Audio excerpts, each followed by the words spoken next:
Dan hari ini sesuai dengan pengumuman akan bahas al-muqaddimatu fi ilmil balaghah dan antum sudah diberikan modulnya. Ya ibaratnya ini semacam pengantar lah. Dan materinya juga nggak terlalu banyak, sedikit. Cuma malam ini saya nggak mau masuk ke modul secara langsung, tapi ada beberapa hal yang ingin kita diskusikan bareng-bareng sama antum yang hadir khususnya di Zoom ini seputar al-balaghah sebagai pengantar juga untuk program yang nanti akan diselenggarakan setelah bulan Ramadan insyaallah. Jadi ini semacam pendahuluan. Harapannya setelah ini teman-teman bisa mendapatkan gambaran umum apa sih itu al-balaghah, kemudian mengapa kita harus belajar al-balaghah, apa saja mungkin faedah-faedah yang didapatkan oleh seseorang ketika dia mempelajari ilmu ini, kemudian ada berapa pembahasan yang ada di dalamnya, dan tidak kalah menarik juga kita akan sedikit mengupas apa sih perbedaan ilmu al-balaghah dengan ilmu-ilmu yang lain. Dan mungkin nanti sebagai penutup ya, kita akan melihat apakah al-balaghah itu hanya khusus di bahasa Arab atau al-balaghah pun juga ada di luar bahasa Arab itu sendiri. Jadi ini gambaran yang akan kita bincangkan bersama-sama di malam hari ini dan juga di pekan yang akan datang insya Allah. Nah, yang pertama kita akan mulai dari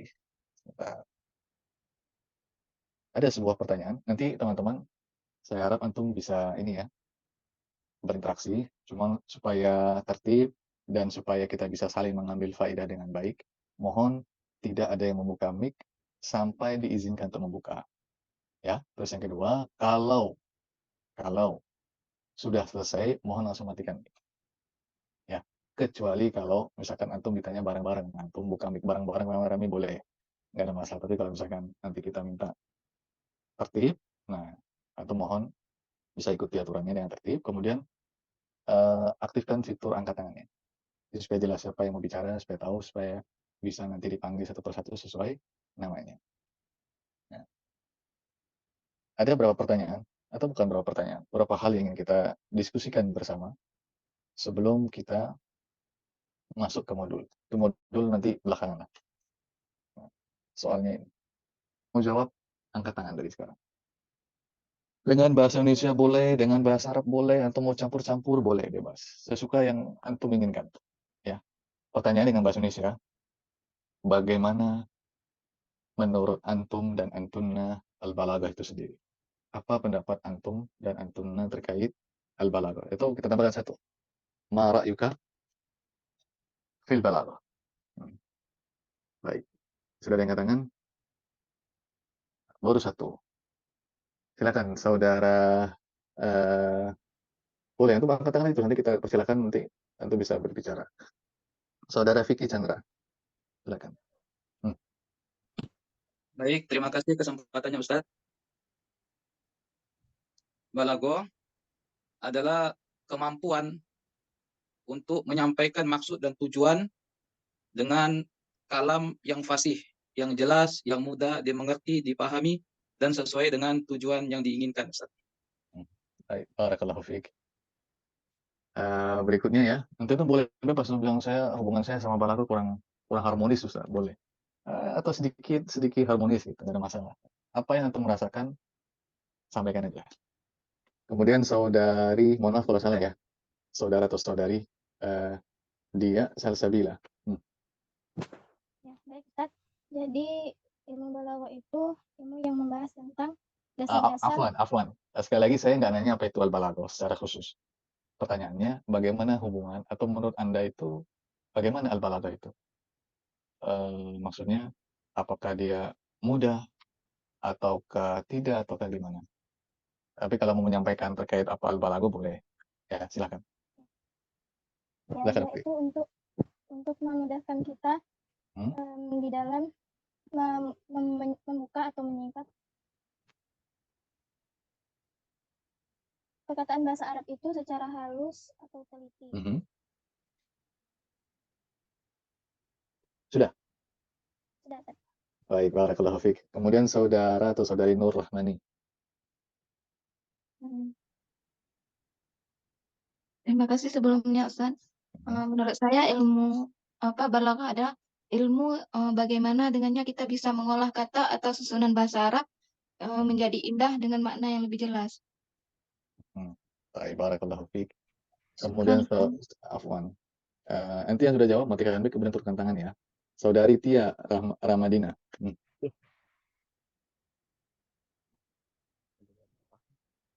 Baik, Saudari. sebelumnya terima kasih. Menurut saya ilmu balaghah itu ilmu yang mempelajari tentang susunan kalimat agar lebih indah. Dan menurut saya juga ilmu balaghah itu sedikit sulit bagi saya, Ustaz, karena belum pernah belajar. Oke, Terima Masya kasih. Allah. Barakallahu fiik. Kemudian Saudari Husnul Khatimah 99. Saya baca sesuai namanya ya. Baik. نعم شكرا على هذه الفرصة أستاذ. علاقتي مع البلاغة يعني شعرت بالصعوبة لأن ماذا سأتعلم ولكن أشعر بصعوبة في تعلمها. إذن علاقتي مع البلاغة يعني يتشاجرني دائما. Baik. Semoga al-musyajarahnya segera berakhir ya. Baik, barakallahu fiik. Kemudian Saudara Karim. Syukran Ustaz sebelumnya atas waktunya Ustaz. Mungkin lebih ke Royun Ustaz ya, apa Ustaz? Silakan akhi. Menurut saya balaghah ini penting banget Ustaz bagi kehidupan. Apalagi kita ini makhluk sosial Ustaz. Perlu yang namanya muhadasah terhadap orang lain, dan kebetulan mungkin yang teman-teman saya bilang, karena kondisi saya sekarang ini memang belum pernah belajar Ustaz. Jadi mungkin agak sedikit sulit buat belajar, tapi Anda yakin nggak ada kata susah Ustaz, apa buat orang yang berusaha Ustaz. Jadi pendapat Anda itu mungkin balaghah penting buat kehidupan, karena kita makhluk sosial pasti sering bersosialisasi dengan orang lain Ustaz. Syukran Ustaz. Baik, barakallahu fiik. Kemudian Saudara Yusuf Setiawan Abu Aisar. Bismillah, syukran jazakumullah khairan Ustaz atas waktunya. Kalau menurut saya Ustaz, ilmu balaghah itu ilmu yang emang sangat penting sekali dalam kehidupan sehari-hari. Ya, untuk kefasihan lisan dan kefasihan dalam berbicara. Terkadang ilmu ini sering kita ungkapkan tetapi kita tidak tahu teori dasarnya. Makanya mungkin penting sekali bagi kita untuk mempelajari ilmu balaghah ini. Dan tingkat kesulitannya menurut Anda ilmu balaghah itu cukup sulit Ustaz. Karena banyak sekali istilah-istilah dan banyak sekali hal-hal yang harus kita pahami dan hafalkan Ustaz. Mungkin itu aja dari Anda Ustaz. Syukran jazakumullah khairan atas waktunya. Barakallahu fiik. Baik, kita lanjut ke soal kedua teman-teman ya. Masih soal. Gak apa-apa ya, kita tanya jawab interaktif gini. Nanti antum akan tahu kenapa kita buka dengan tanya dan jawab. Yang kedua.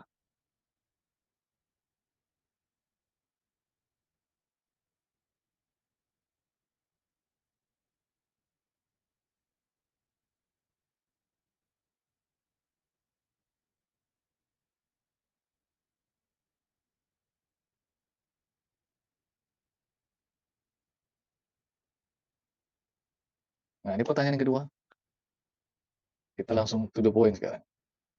Khususnya bagi teman-teman yang sudah pernah belajar. Ya, jadi kita di sini sebenarnya murojaah bareng untuk yang pernah belajar, yang belum pernah belajar, yang mendengarkan murojaah bareng saya dengan teman-teman yang sudah pernah belajar. Ya, baik. Yang mau jawab angkat tangan. Boleh, bebas. Dan di sini nggak ada jawaban yang salah ya, teman-teman. Jadi antum nggak usah khawatir, nggak usah takut. Jawab aja. Apa yang antum merasakan, sampaikan. Karena bisa jadi jawaban antum itu memberikan faedah bagi teman-teman yang lain. Itu pentingnya kita dialog atau diskusi ya. Kita mulai dari Saudara Yusuf Setiawan Abu Isa. Ustaz, Anda lupa matiin ini lagi tangan Ustaz. Oh, Anda mau jawab lagi? Apa sudah? Udah. Lama Ustaz? Boleh, silakan kamu lagi. Kalau balaghah ya, al-balaghah. Sahlatun mumtani'ah Ustaz mungkin Ustaz. Ya. Sahlatun mumtani'ah. Insya Allah sih akan menjadi lebih mudah barang siapa yang belajar gitu Ustaz. Baik. Barakallahu fiik. Kemudian Saudara Vicky Chandra. Baik, terima kasih Ustadz. Balaghah itu ilmu yang mudah, menyenangkan, serta dia adalah ruh dari ilmu nahwu dan sorof Ustadz. Baik, barakallahu fiik. Saudari Nur Rahmani. Ilmu balaghah ilmu yang mudah kalau kita belajarnya lebih serius dan fokus. Karena di dalam ilmu balaghah itu banyak sekali bagian-bagiannya dan istilah-istilahnya. Kalau mau lebih cepat, maka harus serius dalam belajarnya. Serius. Jadi kalau nggak serius nggak bisa cepat ya? Kalau nggak serius mungkin kurang maksimal gitu ya? Nggak usah. Iya, Masya Allah. Barakallahu fiik. Kemudian Saudara Karim. Syukran Ustaz. Balago ini mudah Ustaz sebenarnya. Mungkin bagi orang-orang yang susah itu karena belum menemukan metodenya ada Ustaz. Mungkin metode cara mereka belajar masing-masing. Karena pasti kalau udah ada niat pasti semua akan dipermudah Ustaz, insyaallah. Syukran Ustaz. Baik, afwan. Saudara Azra Abdillah. نعم أستاذ بالعربية أستاذ يجوز جدا بكل سرور. يقولون أستاذ أن البلاغة سهلة لكنني الآن ما زلت في مرحلة الصعوبة هكذا يا أستاذ. إذا ماذا قولك؟ صعبة أم قولي سهلة؟ صعبة في أول يقولون إن البلاغة أولها صعبة وآخرها سهلة. طيب من يقولون يا أخي الكريم؟ سمعتها من الإنترنت يا أستاذ. الإنترنت. نعم. نعم. ليس كل ما يوجد في الإنترنت صحيح. نعم. كذلك. نعم. طيب. شكرا أستاذ. Afwan. Kemudian saudari Dinda Nalfi Dahnia. Afwan Ustadz, menurut opini Anda Ustadz, kita sudah berada di level fasih berbahasa Arab, mungkin sedikit lebih mudah atau memudahkan kita dalam mempelajari atau memahami ilmu balaghah ini Ustadz. Namun jika bagi kami yang masih berada di level dasar dalam mempelajari bahasa Arab Ustadz, mungkin ini akan lebih sulit lagi Ustadz. Tapi insya Allah kalau kita ingin belajar Ustadz, Ana yakin kita semua yang ada di sini mungkin akan lebih paham dan lebih mudah lagi mempelajari ilmu balaghah nantinya Ustadz. Syukran Ustadz. Yang kita sama-sama memulai. Nah, Baik, saudara Akmal. Baik kan, menurut saya kalau ilmu balaghah ini tidak begitu sulit karena saya pernah belajar sekilas tapi belum terlalu fokus, dan menurut saya ruang lingkupnya tidak begitu luas. Itu kalau menurut saya. Baik, barakallahu fiik. Masih lagi nggak yang mau menyampaikan pandangannya? Cukup. Baik, sekarang lebih spesifik lagi. Antum sampaikan aja.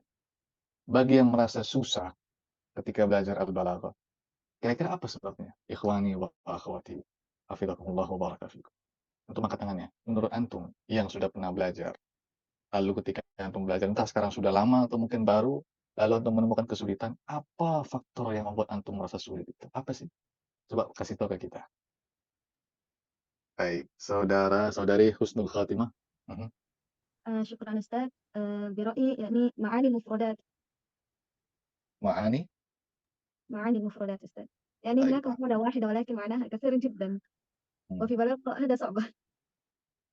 طيب، هل يوجد سبب آخر؟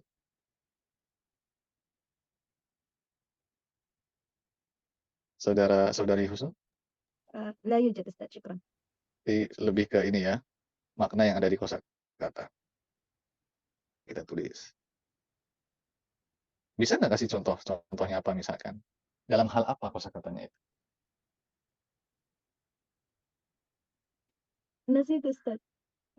Baik, barakallahu fiik. Kemudian saudari dia Salsabila. Ya, izin menjawab Ustadz. Jadi menurut saya itu kan karena saya ini masih santriwati, jadi masih mempelajari ilmu balaghah ini. Khususnya kalau mempelajari ilmu balaghah ini untuk ujian. Nah, itu yang bikin susahnya itu karena balaghah itu kan banyak yang dibahas. Jadi kalau kami yang mau ujian itu ya harus dipahami juga harus dihafal. Nah, itu tuh kesulitannya kadang. Jadi karena banyaknya pelajaran. Banyak bab di ilmu balaghah itu. Kadang suka ketukar itu definisinya. Berarti istilah-istilah juga ya? Iya. Ada lagi? Cukup, Ustaz.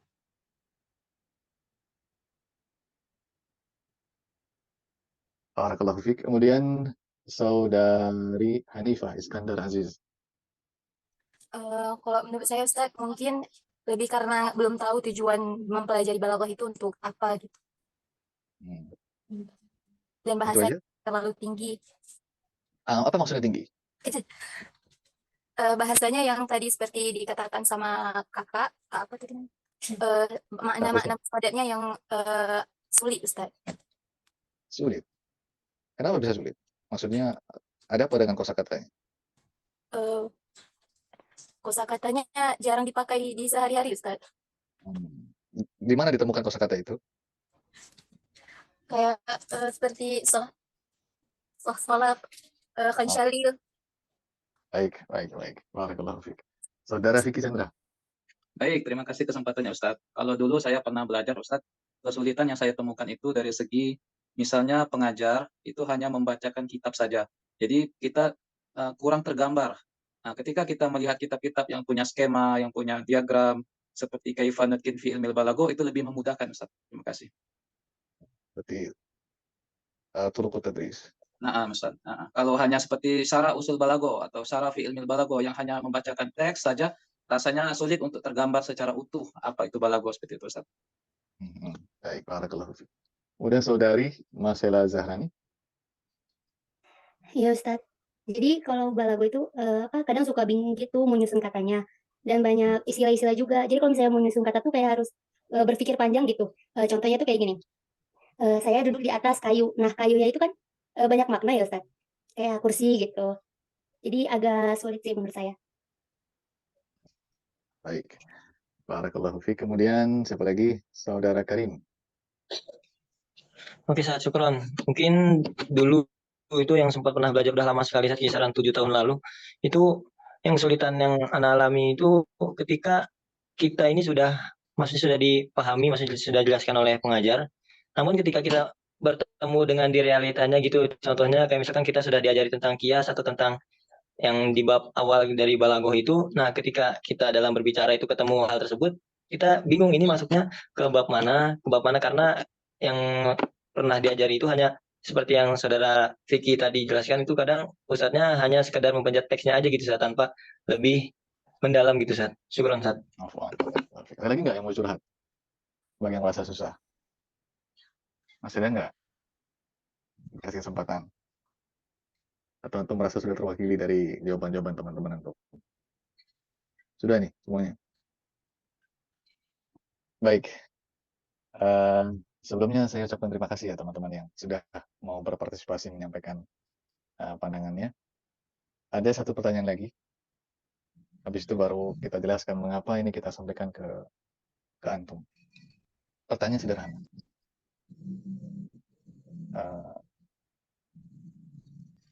Pertanyaannya adalah, apa yang antum inginkan supaya pelajaran Al-Balaghah itu bisa betul-betul dipahami dengan mudah menurut antum? Kan tadi antum sebutkan di antara ininya beberapa kesulitan-kesulitan yang antum jumpai sebagian antum mungkin. Pertanyaan terakhir sekarang. Apa yang antum harapkan atau apa yang antum inginkan ketika sedang mempelajari Al-Balaghah supaya pelajaran ini begitu bisa membuat antum berkesan, kemudian menikmati dan enjoy ketika belajar? Yang mau jawab angkat tangan. Pertanyaan terakhir. Saudara Akmal. Baik Ustaz. Kalau menurut saya di antara yang bikin saya bisa menikmati ini mungkin dengan menjelaskan atau mempraktekkannya pada ayat-ayat Al-Quran. Dan juga dengan contoh-contoh dalam keseharian, dalam bahasa kita mungkin bisa lebih istilahnya relate dengan kehidupan gitu. Baik, barakallahu fiik. Ada lagi nggak yang menyampaikan?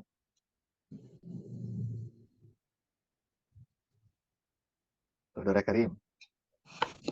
Syukuran Ustaz. Mungkin efek besar yang Ana harapkan belajar balaghah ini yang paling utama pasti buat diri masing-masing dan pasti ingin menjadi lebih bermanfaat bagi orang lain, karena dengan kita tersusun dalam berbicara atau dalam susunan yang kita ucapkan mungkin akan termotivasi orang untuk mempelajarinya juga Ustaz, dan menjadi ladang amal juga Ustaz. Syukuran. Baik, barakallahu fiik. Ada nggak teman-teman yang punya sedikit hubungan yang kurang baik dengan bait-bait syair? Angkat tangan yang kalau ada.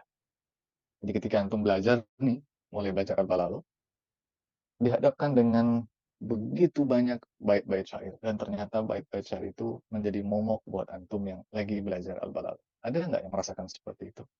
Angkat tangan yang kalau ada mau menyampaikan. Saudari, masih ada? Mau jawab? Apa antum nggak pernah ketemu bait-bait syair?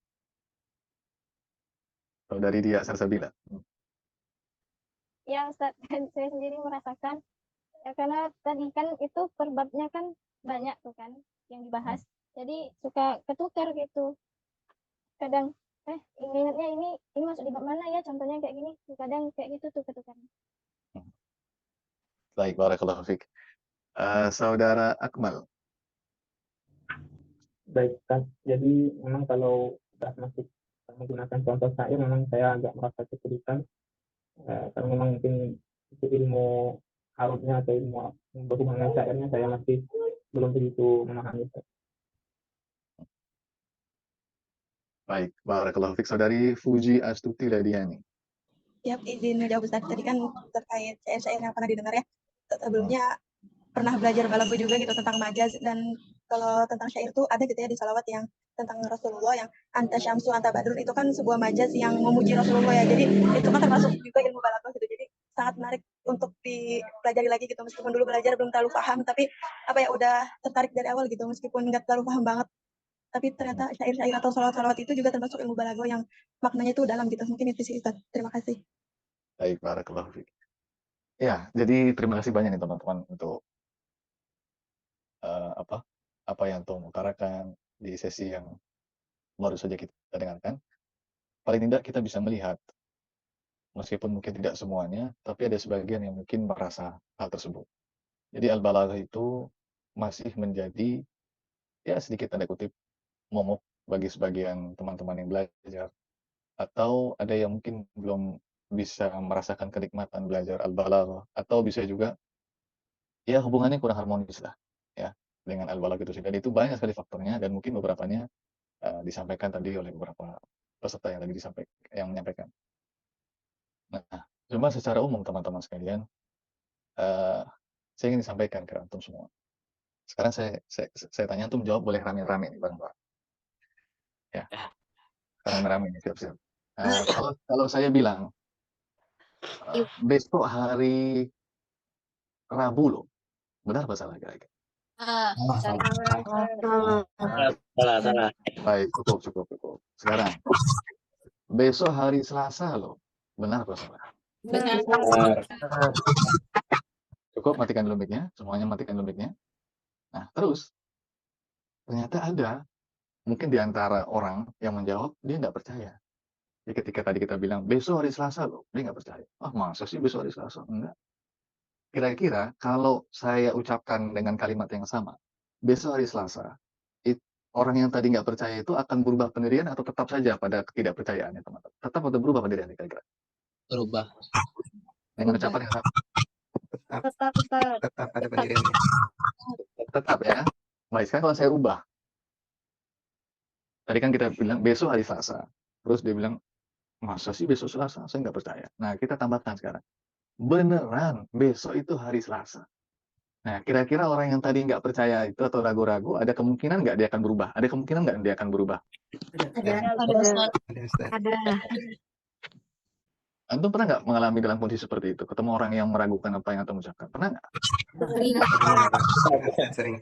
Sering kan? Terus antum gunakan sesuatu supaya meyakinkan dia nggak? Iya. Iya kan? Iya. Tahu nggak? Baik, matikan mic-nya sekarang. Antum tahu nggak teman-teman? Itu sebenarnya al-balaghah. Cuma mungkin kita nggak sadar. Itu baru satu contoh. Terus, apa lain? Antum pernah dengar nggak ada ungkapan, sering nih, termasuk populer nih. Kasur rusak. Pernah nggak dengar ungkapan ini? Kasur, terus dibalik nih. Susunan hurufnya jadi kasur, rusak. Rusak kalau antum balik jadi kasur. Pernah nggak mendengar ungkapan itu? Pernah. Itu penerapan ilmu al-balaghah dalam bahasa Arab. Contoh lain.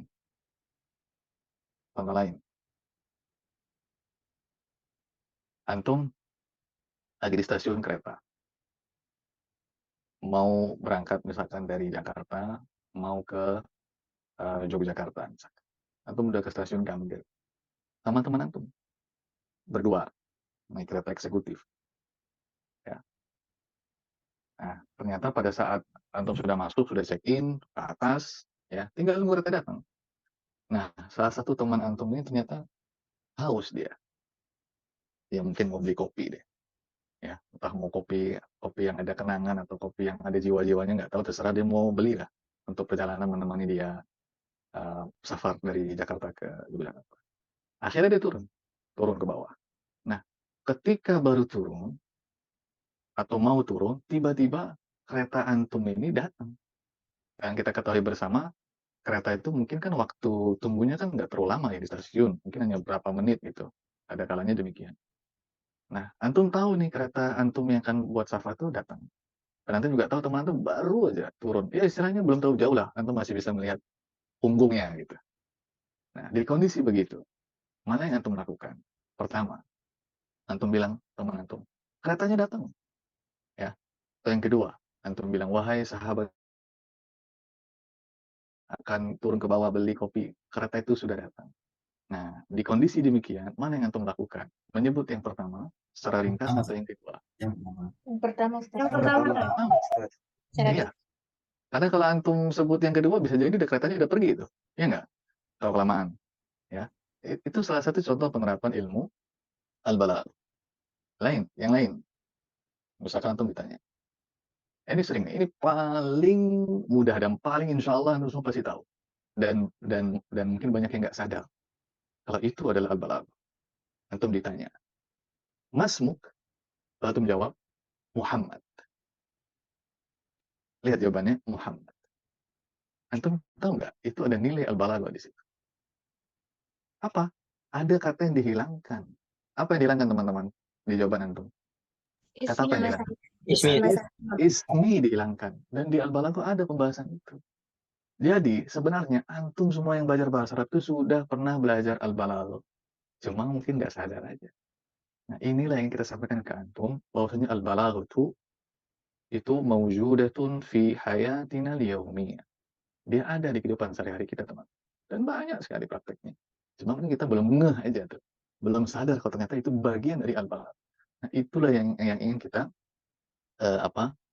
sampaikan di sini. Bagaimana memahami al-balagh itu ya memang sesuai tabiatnya aja. Betul memang sekarang ada kaidah, ada pengertian betul. Ya. Tapi yang lebih penting dari itu juga adalah bagaimana kita menikmati dan mengetahui serta bagaimana mengaplikasikan al-balagh itu dalam kehidupan sehari-hari. Itu udah sebagai tabiat itu nantinya. Nah, itu yang kita sampaikan tuh. Antum tahu. Contoh terakhir.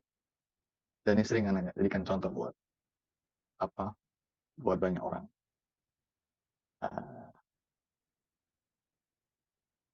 Dalam acara pernikahan misalkan.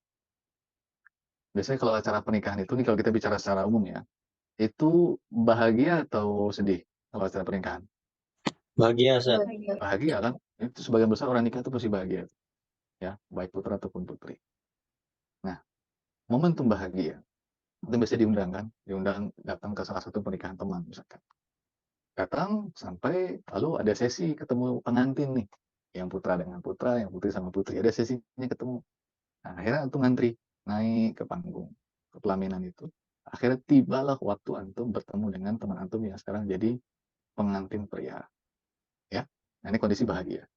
Kira-kira kalau misalkan apa yang akan antum ucapkan di momen itu? Apakah hal yang mengembirakan dia atau hal yang membuat dia sedih, teman? Gembira atau sedih? Gembira. Gembira. Jadi ketika antum mempraktekkan hal tersebut, berarti antum sudah menerapkan ilmu al-balagh. Ya, tapi kalau antum ngasih ungkapan yang sedih, padahal harusnya gembira dan bahagia, nah itu berarti tidak punya nilai al-balagh, meskipun kalimatnya fasih. Ya, maka itu nanti akan dipelajari itu. Ya, jadi kalimat yang fasih belum tentu punya nilai al-balagh. Tapi kalau kalimat yang punya nilai al-balagh, otomatis pasti dia fasih. Dia udah pasangan, dia udah couple tuh. Nggak bisa dipisahin. Ada al-balagh, pasti ada al-fasahah. Tapi nggak sebaliknya. Ya, jadi ini pengantar teman-teman. Poinnya adalah ingin menyampaikan kepada antum semua, al-balagh itu ada di kehidupan kita sehari-hari. Dan setiap bahasa punya pasti. Ada bahasa, cuma mungkin redaksinya yang beda, atau istilahnya yang beda, yang mungkin nggak sama antara satu bahasa dengan bahasa yang lainnya. Yang jelas, al-balagh itu ada, makanya kita selalu katakan ke beberapa teman-teman itu yang belajar, la taj'alil balaghata maddah. Ij'alha juz'an min hayatik. Jadi jangan jadikan al-balagh itu hanya sebagai mata kuliah, mata pelajaran semata, enggak. Tapi jadikan dia bagian dari kehidupan antum.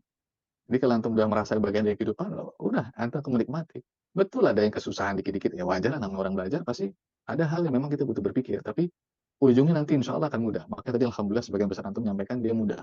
Ini pintu masuk yang baik, ya. Bahwasanya harus meyakini bahwasanya al-balagh itu sahlah, ya. Makanya Anda tutup nih sesi yang ini untuk lihat. Yang mau jawab nanti angkat tangan ya. Nanti ingin dengar dari antum. Ada nggak yang mau menyampaikan melengkapi kata ini? Entah antum melengkapi di bagian akhirnya dengan sebuah kalimat, atau di bagian depannya, atau depan belakangnya, silakan. Kalimat antum. Kalau antum belum bisa dengan bahasa Arab, dengan bahasa Indonesia juga nggak ada masalah. Yang mau jawab angkat tangan. Ya, silakan antum deskripsikan. Ini sebagai penutup di sesi kali ini, sebelum nanti kita baca modulnya di sesi yang akan datang. Antum sampaikan, nggak usah ragu-ragu. Saudara Musyaffa Kamil. Nah, Ustaz. Al-balaghatu sa'bah lakinnaha mumti'ah. Al-balaghatu sa'batun lakinnaha mumti'ah. Barakallahu fiik. Lihat ya ungkapan itu. Baik, kemudian saudari Hanifah Iskandar Aziz.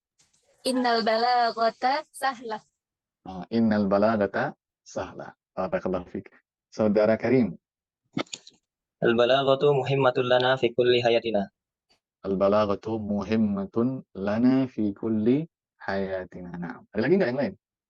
Boleh antum sampaikan hal-hal yang positif, afirmasi positif yang bisa membantu. Siapa tahu dari kalimat-kalimat antum, teman-teman. Kalimat sederhana tapi bisa mengubah kehidupan teman-teman yang lain. Ya, mengubah cara pandang orang yang tadinya mungkin kurang harmonis sama al-balaghah atau hubungannya putus nyambung, bisa nyambung terus gitu. Ya. Saudara siapa nih? Saudari Ummul Khair. Nah, Ustaz. Kalau dari saya, jangan berpikir balaghah itu susah, tapi berusahalah berpikir balaghah itu mudah. Masya Allah, barakallahu fiik. Saudari Tia Ramadina. Innani uhibbu darsal balaghah. Masya Allah. Innani uhibbu darsal balaghati, ya. Darsal balaghah. Barakallahu fiik.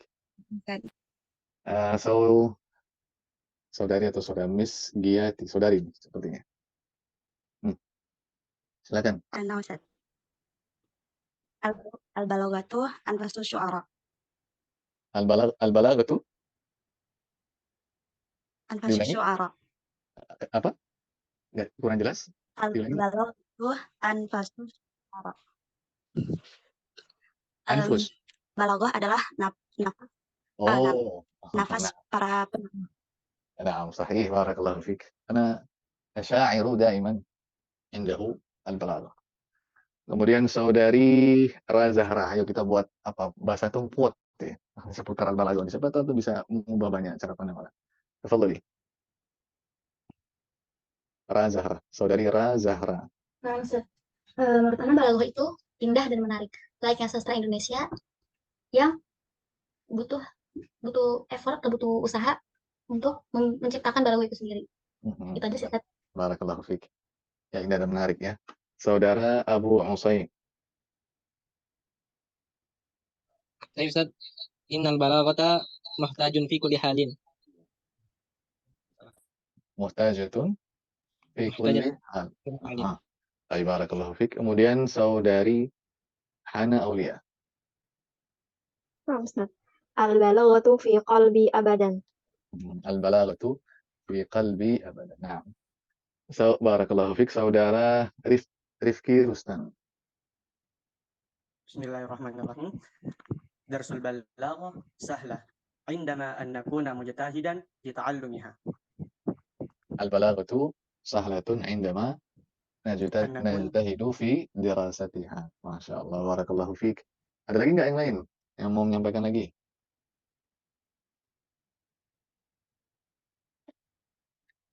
Udah, belum masih ada. Belum kita tutup. Ana Ustaz. Man ant? Saudari Nur Rahmani, tafadhali. Al-balaghah husnul bayan wa quwwatul ta'sir. Nah, al-balaghatu husnul bayani wa quwwatut ta'thir. Masya Allah, sahih. Ya, mumtazah. Barakallahu fiik. Saudari Masela Zahrani. Bismillah. Wallahi laqad ta'allama balaghatu. Wallahi laqad ta'allamtul balaghah. Barakallahu fiik. Masih lagi? Jasad. Tafadhal. Al-balaghah ya ihsas ilmi din. Apa? Diulangi? Apa maksudnya? Coba antum terjemahkan maksudnya. Ilmu balaghah adalah rasa.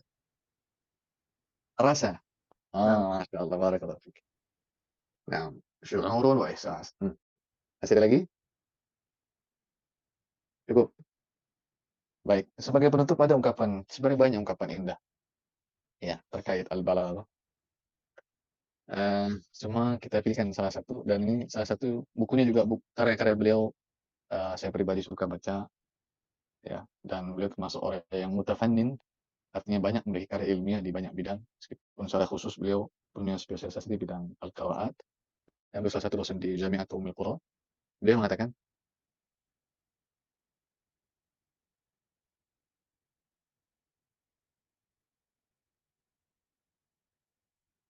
al-balaghatu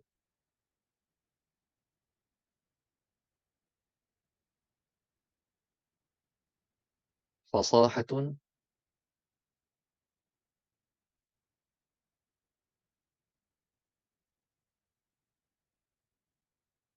fil lisan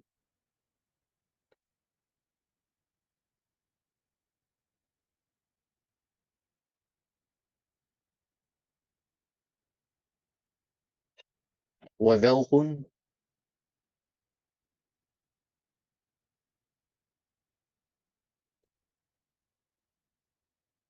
fil wijdan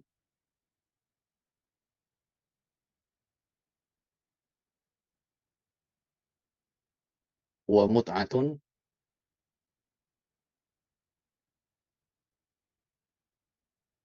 fil adhan.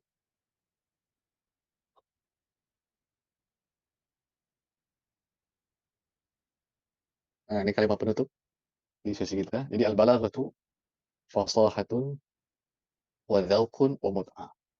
Fasahatun fil lisan. Jadi al-balaghah itu adalah lisan yang fasih, wa dhawqun fil wijdan, dan hati yang mampu merasakan. Ya, dia begitu peka dan sensitif dengan apa yang harus dilakukan dengan ucapan yang disampaikan atau yang didengar. Kemudian mut'atun fil adhan, ya, membuat kita istimta, merasa nyaman di akal pikiran kita. Ya, jadi ini disampaikan oleh Al-Ustadz Dr. Abdul Aziz Al-Harbi dalam buku beliau. Salah satu buku yang bagus juga untuk bisa baca dan tersedia di Indonesia.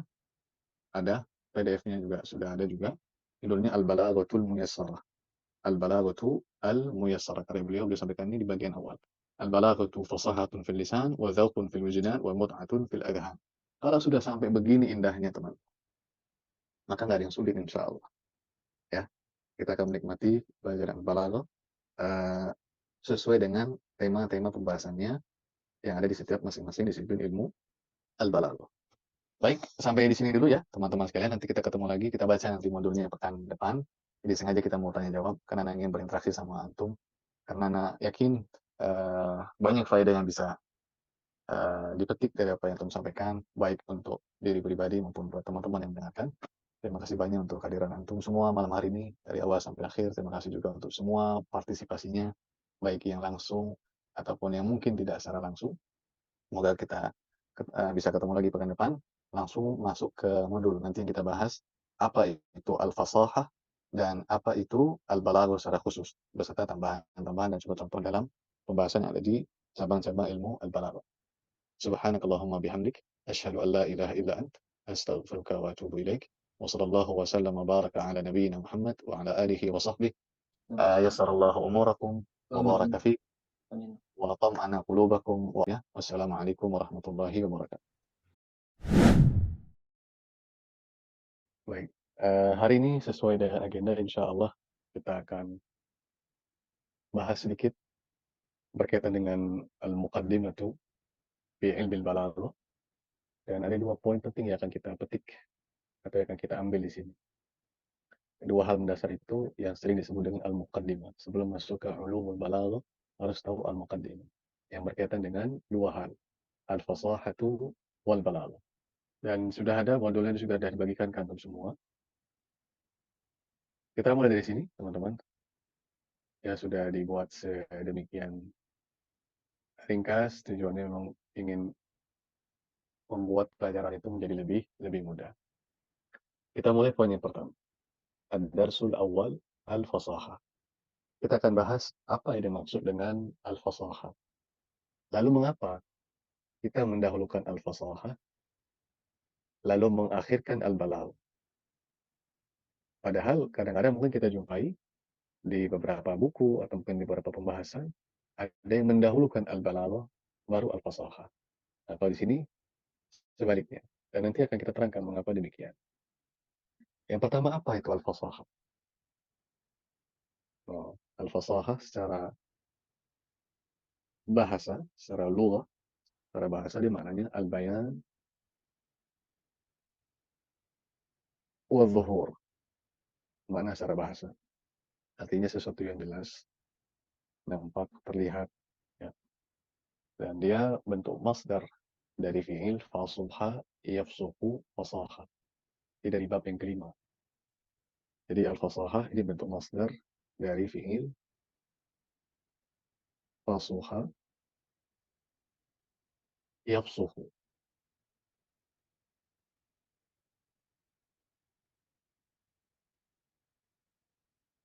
Bab kelima.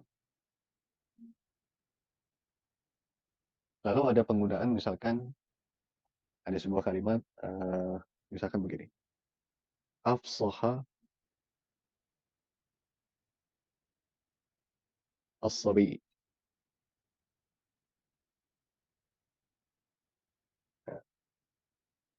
Afsaha as-sabi itu maksudnya anak kecil itu atau balita itu mampu mengucapkan dengan jelas.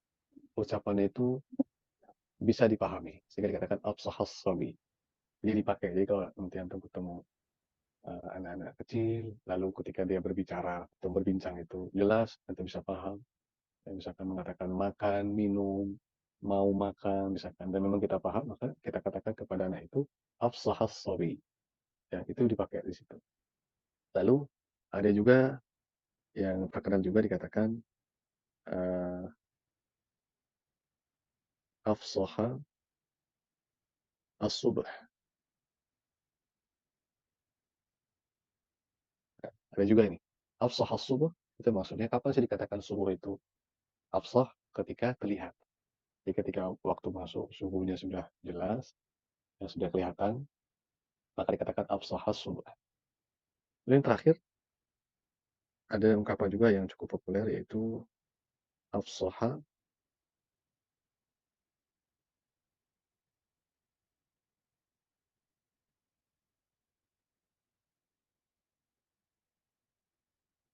afsahal a'jami. A'jami ini orang Arab.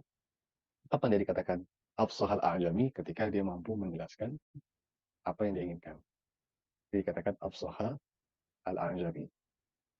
Ketika dia mampu mengungkapkan apa yang ingin dia ungkapkan. Setelah sebelumnya mungkin nggak bisa.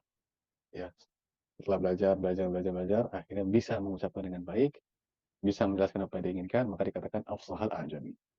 Ya. Jadi beberapa penggunaan dari kata al-fasahah beserta turunannya atau mushtaqatnya. Nanti lebih detailnya antum bisa buka ke kamus-kamus berbahasa Arab. Nah, di situ nanti lebih banyak lagi penggunaannya, lebih banyak lagi contoh-contoh kalimatnya. Ya. Nah, ini secara bahasa. Secara istilah, di sini disebutkan secara istilah taqa'u wasfan lil kalimati wal kalami wal mutakallim. Tentu saja ini salah satu pilihan sebenarnya dalam menjelaskan apa yang dimaksud dengan al-fasahah. Kalau sesuai model maksudnya, al-fasahah itu secara istilah dia bisa sebagai sebuah sifat bagi 3 hal atau 3 poin. Al-kalimah, kemudian al-kalam, kemudian al-mutakallim. Itu maksudnya. Jadi dia mengatakan demikian. Tapi nggak ada salahnya kita tuliskan yang lain, ada pengertian yang lain, antum boleh gunakan. Secara istilah dia bisa dimaksudkan adalah jamalul lafzi wa wuduhu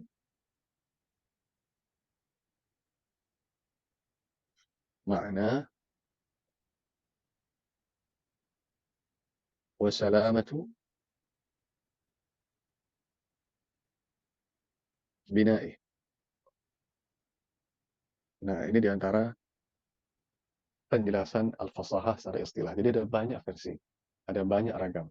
Tapi yang pasti selalu ada, itu yang mengatakan taqa'u wasfan lil kalimati wal kalami wal mutakalim. Itu selalu ada. Dan itu menjadi sebuah, apa ya, karakteristik untuk al-fasahah. Ya, benchmark-nya lah kurang lebih seperti itu. Jadi secara istilah adalah kata yang indah, lalu maknanya jelas, dan juga bentuk katanya itu terbebas dari segala macam kecacatan. Artinya terbebas dari segala macam yang membuat dia kehilangan nilai al-fasahah. Itu maksudnya. Ya, dan al-fasahah ada di 3 hal ya. Yang pertama, dia selalu ada di 3 ini, nggak mungkin nggak ada. Ada di al-kalimah, ada di al-kalam, lalu ada juga di al-mutakalim. Selalu ada. Dan ini sering keluar kalau yang ikut tes masuk perguruan tinggi Islam, apalagi yang Timur Tengah, ketemu pelajaran al-balaghah ini sering banget keluarin. Al-fasahatu taqa'u wasfan fi titik. Nah, al-kalimah, al-kalam atau mutakallim, sering ya. Nah, fasahatul kalimah kadang-kadang disebut juga dengan fasahatul mufrad atau fasahatul alfaz. Ya, itu nama lainnya. Fasahatul kalam kadang disebut dengan fasahatul jumlah atau fasahatul tarkib atau fasahatul murakkab. Itu beberapa nama lain. Jadi terserah mana yang antum mudah, mana yang antum gampang, antum pilih. Cuma memang kita harus terbiasa teman-teman dengan beraneka ragam istilah ini. Karena ketika kita tahu beraneka ragam istilah, menemukan istilah A yang berbeda dengan istilah di buku yang B misalkan, kita nggak bingung. Karena kita tahu hakikatnya sama, hanya beda nama aja. Ya, seperti itu. Nah, sekarang kita ingin mengetahui kapan kata itu dikatakan fasih.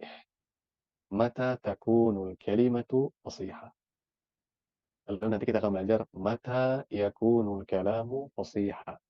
Kapan kalimat itu juga dikatakan fasih. Dan yang terakhir, mata yakunul mutakallimu fasihah. Kapan orang itu bisa dikatakan fasih. Nah, itu akan kita bahas sekarang satu persatu insyaallah. Ya. Yang pertama, ya, ini yang pertama. Fasahatul kalimah. Nah, ini poin pertama kita membahas al-kalimah yang dikatakan fasih. Kapan? Khuluwuha minal uyubil atiyah. Khuluwuha maksudnya itu salamatuha. Kadang menggunakan istilah salamatuha, kadang pakai khuluwuha, kadang pakai khulusuha. Nah, teman-teman bebas pilih itu teman-teman. Ya, silakan mana yang teman suka. Kalau bisa semuanya yang tahu. Ya, intinya sama. Artinya kata itu harus terbebas dari hal-hal berikut ini. Nah, hal-hal berikut ini disebut dengan al-aib. Al-aib, ya, suatu aib. Bahasa kita mungkin cacat. Atau bahasa lain, hal yang membuat dia tidak sempurna. Nah, gitu ya. Jadi, aib ini yang membuat kata itu tidak fasih. Jadi, kalau kata ini dikatakan fasih, kita katakan hadihil kalimatul fasihah, dia harus terbebas dari aib-aib ini. Dia harus terbebas dari hal-hal berikut ini. Itu maksudnya. Ya, ada berapa? Kita sampaikan ada 4. Ada yang mengatakan 3. Macam-macam. Tapi kita sampaikan 4 supaya antum tahu semuanya. Ya, jadi Anda tulis dulu yang ini khuluwuha atau bisa juga salamatuha atau khulusuha.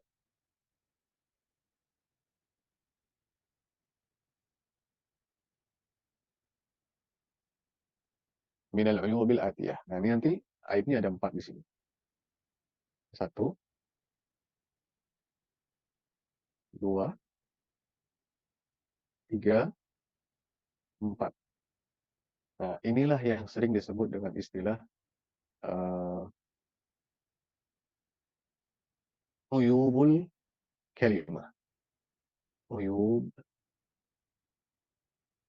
al-kalimah. Jadi kalau teman ditanya, uzkur aiban min uyubi kalimah. Nah, ini jawabannya. Ya, bisa tanafurul huruf, bisa mukhalafatu wadi'il lughah, atau bisa juga al-gharabah atau karahatu sam'ilah. Ya, nah, ini maksudnya uyubul kalimah. Nah, kita bahas satu-satu. Ya, yang pertama, hal yang membuat kata itu tidak fasih adalah tanafurul huruf. Tanafur al-huruf. Apa yang dimaksud dengan tanafurul huruf? Atau ma tanafurul huruf?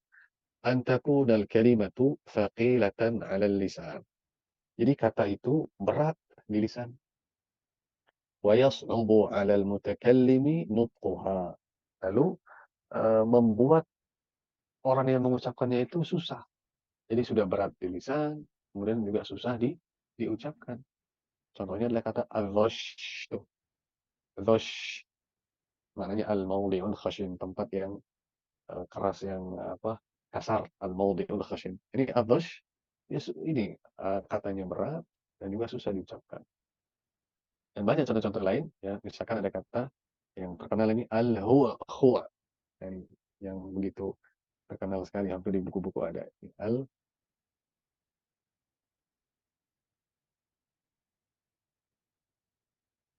Al-huwa, huwa. Tuh, antum bacanya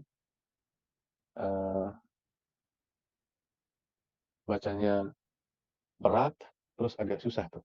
Ya, ringkasnya agak belibet lah, agak jelimet sedikit mengucapkan. Al-huwa, huwa. Itu tanaman yang ini kan unta, yang digembalakan unta.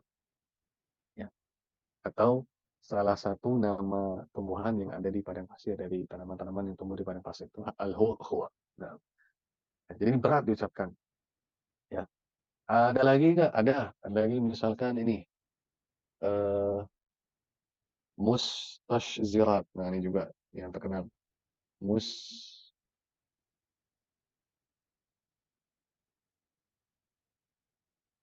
Mustashzirat. Tuh, bayangkan mustashzirat.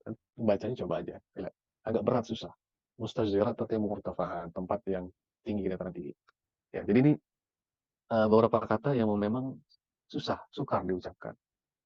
Ya, dan memang ini kembali kepada al-dzauq. Untuk mengetahui hal-hal begini, ya diantaranya kita baca buku-buku al-balaghah itu sendiri, kemudian baca buku-buku yang berkaitan dengan al-adabul arabi, sastra Arab.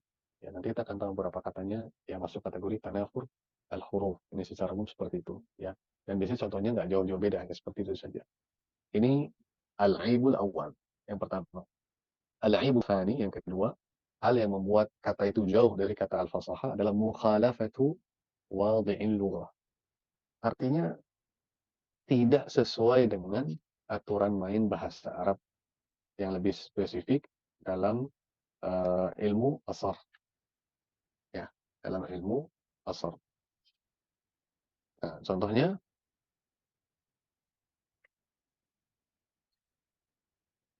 di sini kita baca dulu, an takuna al-kalimatu mukhalifatan lima thabata 'anil arabil fusaha. Kata itu menyelisihi apa yang sudah sabit, apa yang memang sudah menjadi kesepakatan orang-orang Arab yang fasih. Ya, artinya menyelisihi kaidah bahasa. Itu saja sebagai apa? Menyelisihi kaidah bahasa orang-orang Arab yang fasih. Nah, di antara contohnya adalah kata al-ajlal. Ketika kita ingin mengatakan bentuk isim tafdhil dari kata al-jalil. Nah, itu nggak boleh al-ajlal. Yang boleh adalah al-ajal.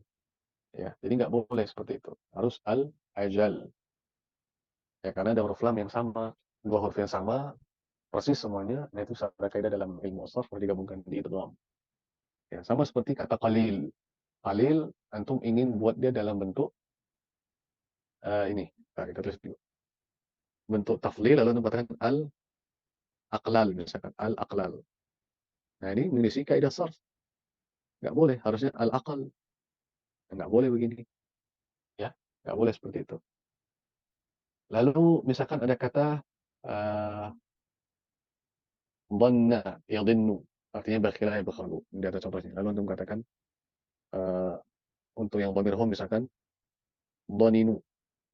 Antum buka idghamnya, dhaninu. Nah, ini nggak boleh. Harusnya dhannu, tetap diidgham.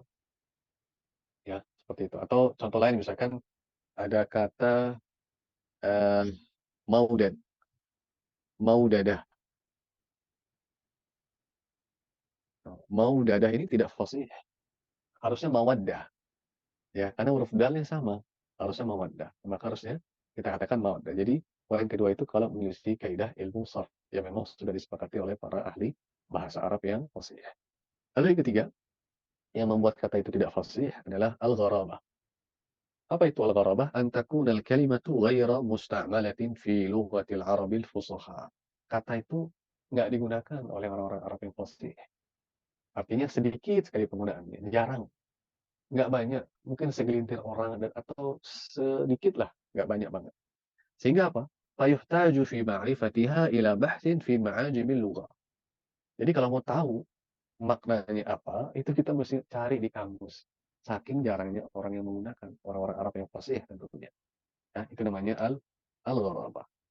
Jadi memang jarang sekali digunakan. Contohnya ini ar-rakhah, itu maknanya as-sa'a, artinya keluasan, kelapangan. Ya, itu makna dari al-gharabah. Ada lagi yang lain, itu dan ini juga cukup populer, mungkin teman-teman ada yang sudah tahu, takak-ka'a. Ya, takak-ka'a. Takak-ka'a, ya takak-ka'u. Ya, maknanya ijtama'a. Ya, takak maknanya ijtama'a atau ifranqa. Ifranqa. Ifranqa. Artinya iftaraqa atau ibta'ada, yang jauh atau jangan dekat-dekat, itu ifranqa. Jadi takak-ka'a itu kebalikannya ifranqa. Nah, dua kata ini itu jarang sekali digunakan. Jadi nggak bisa kita katakan dia fasih karena apa? Dia jarang digunakan. Ini ketiga. Nah, 3 aib ini yang memang begitu banyak kita jumpai di buku-buku al-balagh. Adapun yang keempat, ini mungkin nggak semua buku, ya. Bahkan ada yang mengatakan yang nomor 4 itu sebenarnya ya kadang bisa masuk juga di al-gharabah. Ada yang mengatakan demikian. Tapi nggak apa-apa kita pisahkan sendiri, biar tahu. Karena nanti di beberapa buku juga ada yang menyebutkan dia sebagai pembahasan tersendiri. Yaitu karahatus sam'i laha. Apa maksudnya? An takunal kalimatu makruhatan fis sama'. Jadi kata itu kurang nyaman didengar. Ya, bikin jiwa atau pendengaran kita tuh kayak nggak nyaman aja, nggak enak. Dan ini kebanyakan menggunakan contoh ini al-jirisha.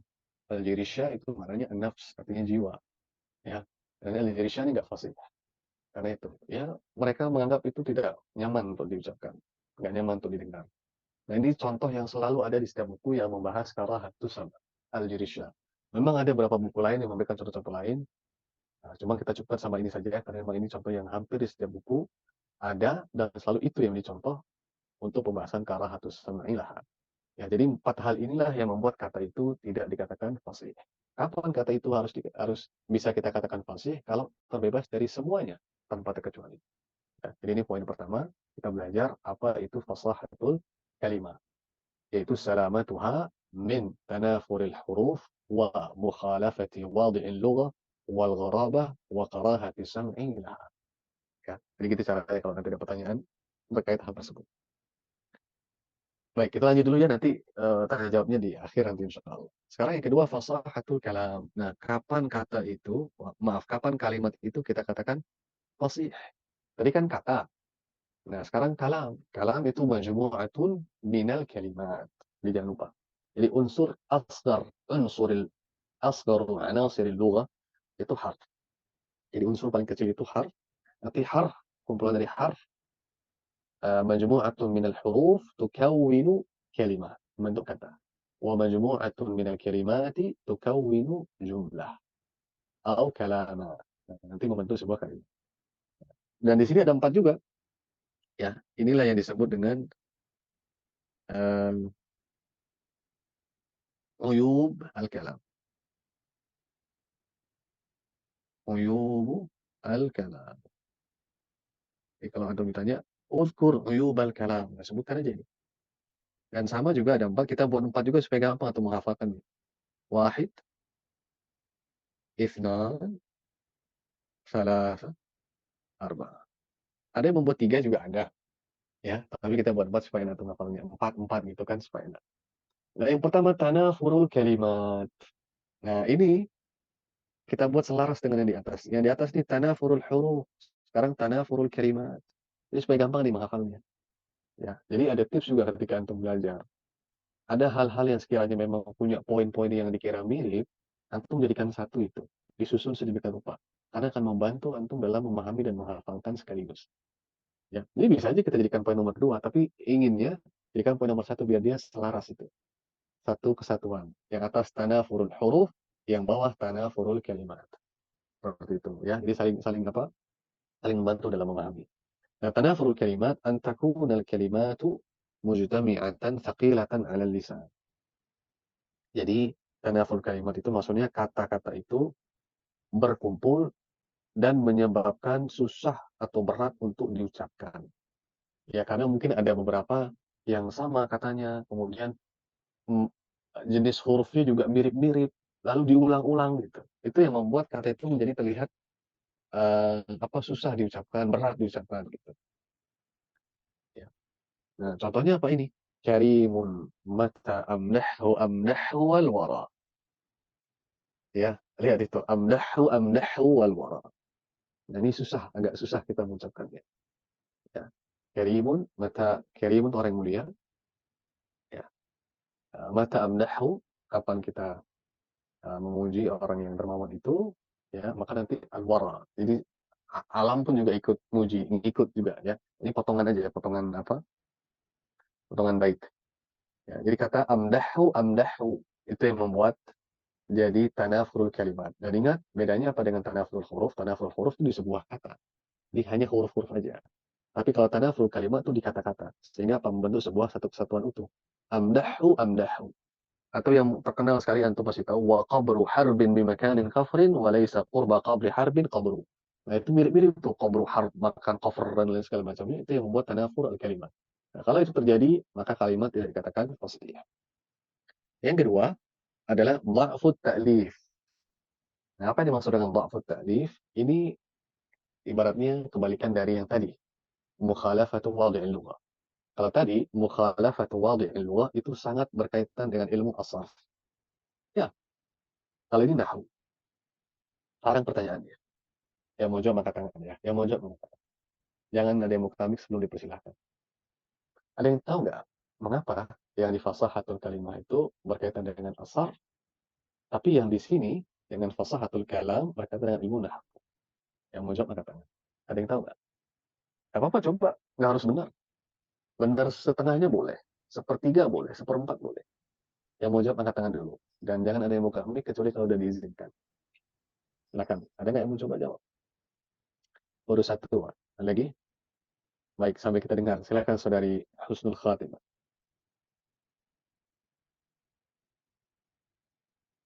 Tanya Ustaz, Muhawir, kenapa di mukhalafatu wadhi'il lughah di sini lebih kuat sorof? Karena di sini adalah fasahatul kalimah, sedangkan sorof sendiri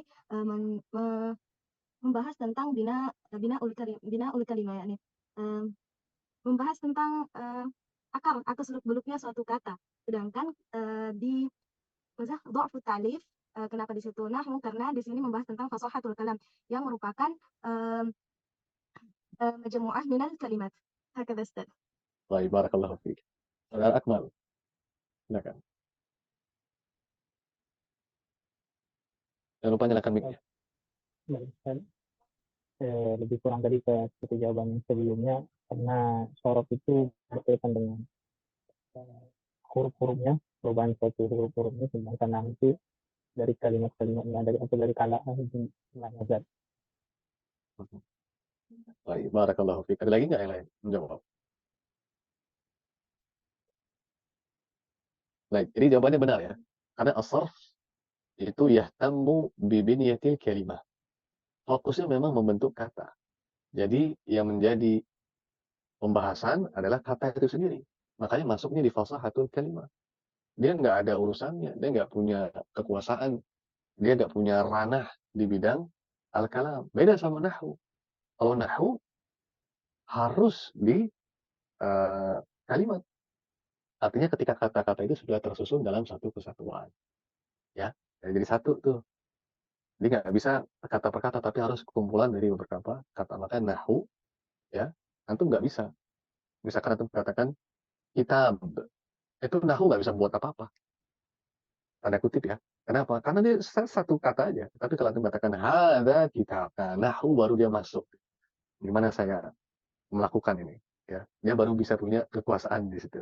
Tapi kalau cuma satu nggak bisa. Nahwu nggak bisa bermain di situ. Ya, jadi penting di sini. Makanya kita katakan apa? kita nggak bisa maksimal dalam menikmati ilmu al-balaghah kecuali kalau sudah punya dasar-dasar ilmu as-sarf dan juga ilmu an-nahwu. Ya. Jadi pada hakikatnya ini jenjang yang selanjutnya setelah belajar sarf, setelah belajar nahwu, lalu belajar al-balaghah. Jangan dibalik kalau ingin maksimal. Ya, ini juga menunjukkan kepada kita apa? Meskipun seseorang itu mempelajari al-balaghah, dia tetap tidak akan pernah lepas hubungannya, nggak pernah berakhir tuh hubungannya dengan sarf dan juga nahwu. Jadi kalau dia mengatakan saya kurang nyaman dengan nahwu, hubungan saya nggak baik nih sama si nahwu, apalagi sama si sarf itu, nggak bisa. Antum pasti ketemu mereka, nggak bisa lepas. Ya, jadi daripada antum memiliki hubungan yang mungkin kurang baik sama mereka berdua, mending antum normalisasi aja. Ya, dibaiki hubungan dengan mereka berdua, karena antum pasti akan ketemu, selalu ketemu dengan keduanya ketika lagi membahas al-balaghah. Ya, nah, kembali ke sini. Apa itu dha'fu ta'lif? An takuna al-jumlatu mukhalifatan liqawa'idin nahwu. Nah, kalau kalimat itu tidak sesuai dengan kaidah ilmu nahwu, itu namanya dha'fu ta'lif. Ya, seperti itu. Contohnya apa? Ma uhibbu illahu. Ma uhibbu illahu. Ini nggak boleh setelah kata illa, itu kaidahnya harus dhamirun munfasil. Ya, makanya dalam pembahasan nahwu, di mana tempatnya dhamir munfasil? Ya, fi bidayatil kalam au ba'da illa. Nah, di situ pun. Ya, makanya la ilaha illa hu. La ilaha illa ant. Selalu. Ya, yang digunakan adalah dhamirun munfasil. Ini juga sama. Jadi harusnya ma uhibbu illa iya. Aku sama sekali tidak menyukai siapapun kecuali dia. Nah, ini begini bahasa Arabnya. Tapi nggak boleh pakai illahu, tapi illa iya. Jadi kalau antum buat kalimat, ya, nah ini juga berkaitan dengan pelajaran at-ta'bir, teman-teman. Ya, ketemu lagi kita sama ta'bir. Jadi antum jangan kira pelajaran ta'bir itu sekedar pelajaran ta'bir. Ya, bagi antum yang punya ya mata pelajaran at-ta'bir syafahi atau tahriri. Kita akan melihat al-balaghah secara luas, teman-teman. Sekali lagi dia bukan sebatas hanya mata pelajaran, enggak. Sudah betapa banyak pelajaran al-balaghah sudah antum temui sejak awal antum belajar bahasa. Kemarin ada kita kasih contoh. Ingat nggak untuk pelajaran ta'bir ada Assalamualaikum, waalaikumsalam, kaifa hal? Atau katakan bi khair, kemudian masmuk, atau lalu antum katakan Zaid misalkan. Itu udah contoh balaghah. Termasuk ta'bir, teman-teman. Antum suruh buat, coba dha' hadhihi kalimata fi jumlatin mufidah. Antum suruh buat tuh. Nah, ketika antum nggak sesuai dengan kaidah nahwu, berarti terjadilah dha'fu ta'bir. Jadi, pelajaran ta'bir secara tidak langsung mengajarkan kita semua supaya tidak terjatuh ke dalam dha'fu ta'bir. Ya, gitu. Ya, jadi jangan antum kira pelajaran itu biasa-biasa aja, enggak, teman-teman. Jadi memang balaghah itu begitu. Kadang mungkin kita anggapnya dia biasa, tapi kalau diperhatikan lebih dalam lagi, antum lebih berinteraksi sama dia, itu kelihatan ternyata betapa banyak nuansa al-balaghah itu yang sudah kita jumpai, termasuk pelajaran ta'bir. Jadi dia bukan sekedar ta'bir, ya, termasuk penggunaan pemilihan kata-kata tadi.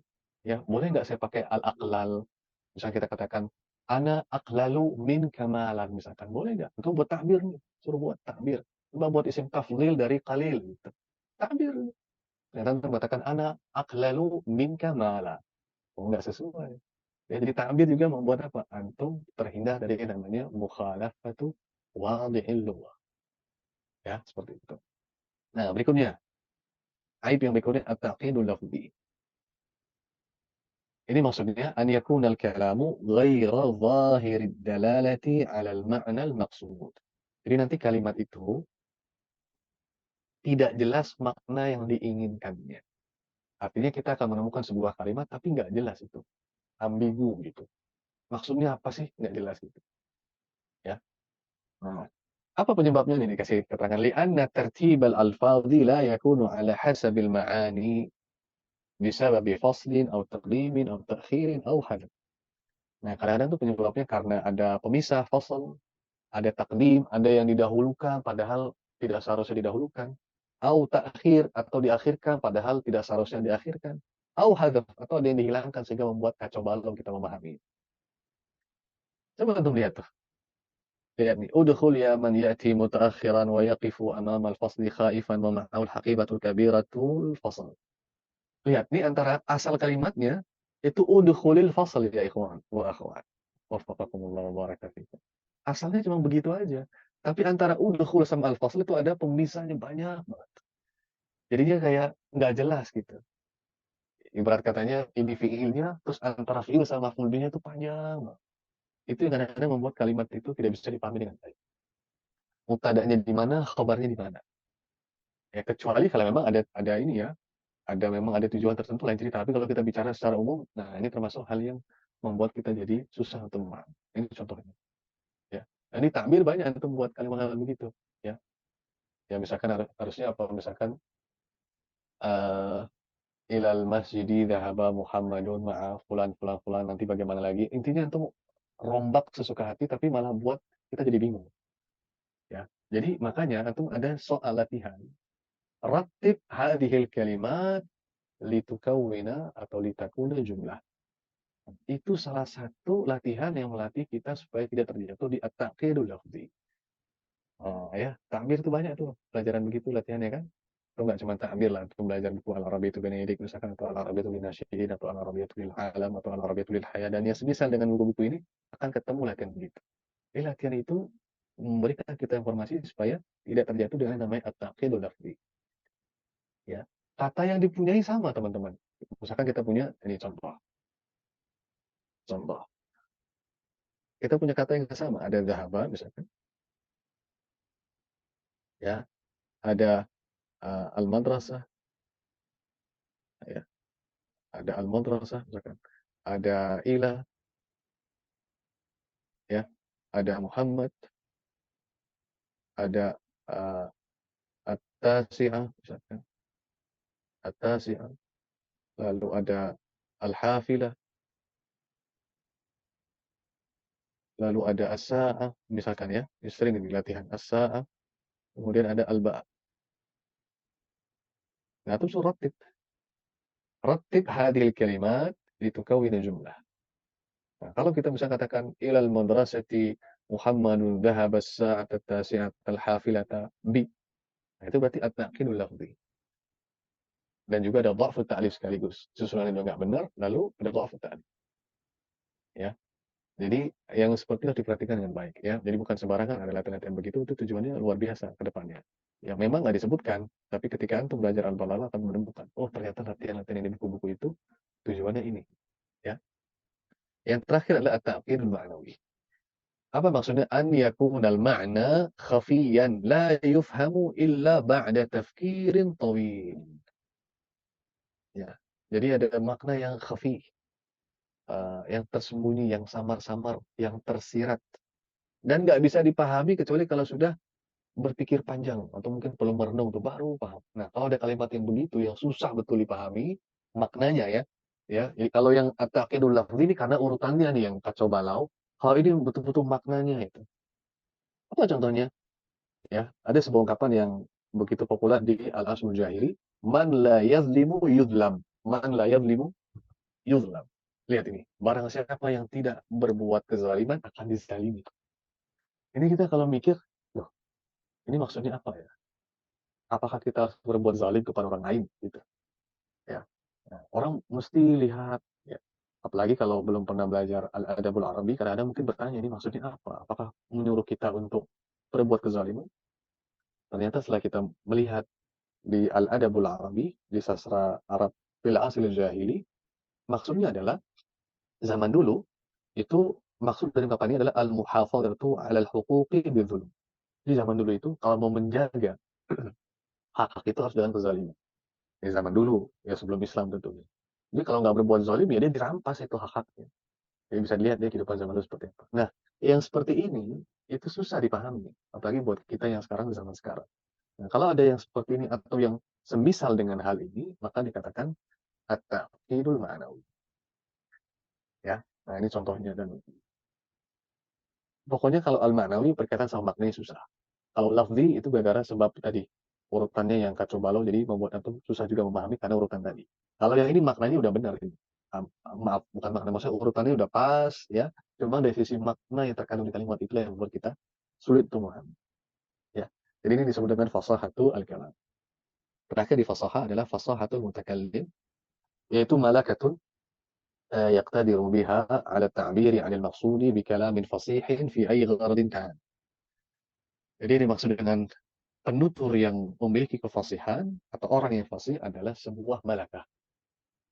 Malakah itu sifatun thabitatun rasikhatun fin nafs. Artinya ada sesuatu yang memang melekat pada diri seseorang, yang dia itu mampu mengungkapkan, menyampaikan, mengekspresikan apa yang dia inginkan dengan ucapan yang fasih, apapun sifatnya. Jadi kalau ada orang yang memang betul-betul terbiasa mengucapkan demikian, maka dikatakan huwa mutakallimun fasih. Ya. Nah, jadi ini dimaksud dengan fasahatul mutakallim. Jadi sampai di sini selesai kita dari pembahasan al-fasahah. Tersisa satu, ini kita langsung bahas sekarang ya, nanti habis itu baru kita buka tanya jawab. Mohon maaf ini kita langsung ya teman-teman ya. Jadi mungkin tidak sebanyak kemarin kita berinteraksi, tapi nanti di akhir kita kasih kesempatan. Yang kedua adalah al-balagh. Ya, balagh. Apa yang maksud dengan al-balagh? Sebelumnya al-balagh adalah masdar dari fi'il balugha.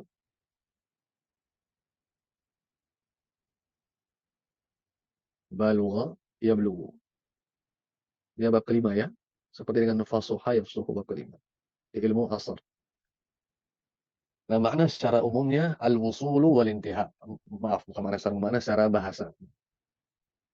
Secara bahasa adalah al-wusulu wal intiha. Artinya tiba, sampai, berakhir. Itu makna balagh. Misalkan balagh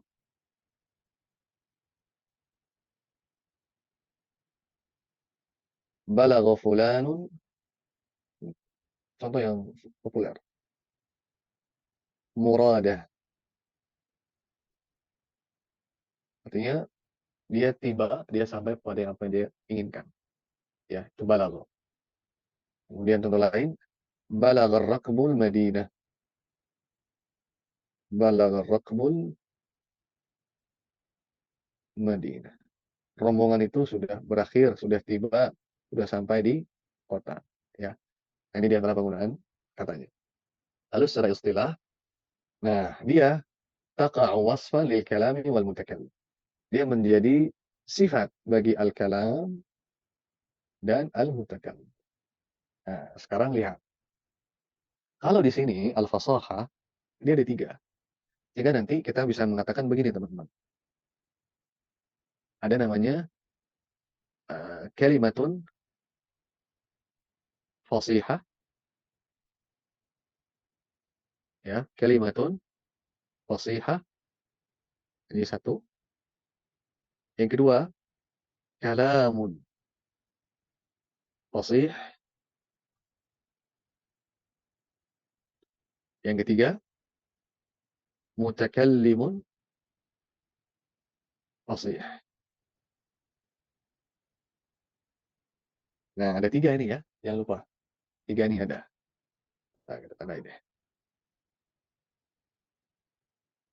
Mohon maaf ini ya kalau banyak coret-coretnya. Nah, kalau di sini nanti ada kalamun balil. Lalu yang kedua, mutakallimun balil. Nah, ada dua. Pertanyaannya, mengapa yang mau jawab angkat tangan? Mengapa tidak ada kalimatun balighah? Nah, itu pertanyaannya. Ada nggak yang mau jawab? Kenapa al-balaghah kok cuma dua ini aja? Kenapa nggak ada kalimatun balighah? Yang mau jawab nggak?